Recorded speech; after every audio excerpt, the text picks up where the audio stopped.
اچھا، یہاں ایک قابل توجہ جمعہ میں شرکت کرنے والے مومنین کے لیے امیر المومنین علی ابن ابی طالب علیہ السلام سے منقول ایک فرمان ہے جو بہار الانوار میں علامہ مجلسی نے ذکر کیا ہے کہ جمعہ میں شرکت کرنے والے لوگوں کی 3 قسمیں ہیں. 3 قسمیں ہیں جمعہ میں آنے والے لوگوں.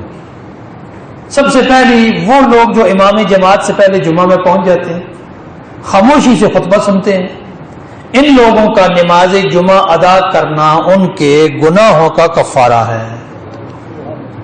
پورا جمعہ خطبہ بھی سنا امام سے پہلے پہنچ کے، تو ان کا نماز جمعہ ادا کرنا ان کے گناہوں کا کفارہ ہے. دوسری قسم وہ لوگ ہیں جو جمعہ میں شرکت تو کرتے ہیں لیکن خاموشی سے خطبہ سننے کی بجائے باتوں میں مشغول رہتے ہیں.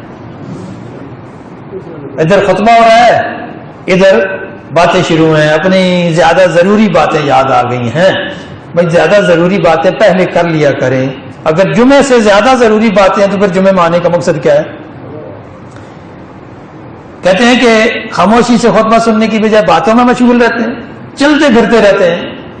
تو نماز جمعہ میں سے ان کا حصہ کتنا ہے؟ غور فرمائیے گا. ان لوگوں کا حصہ کتنا ہے؟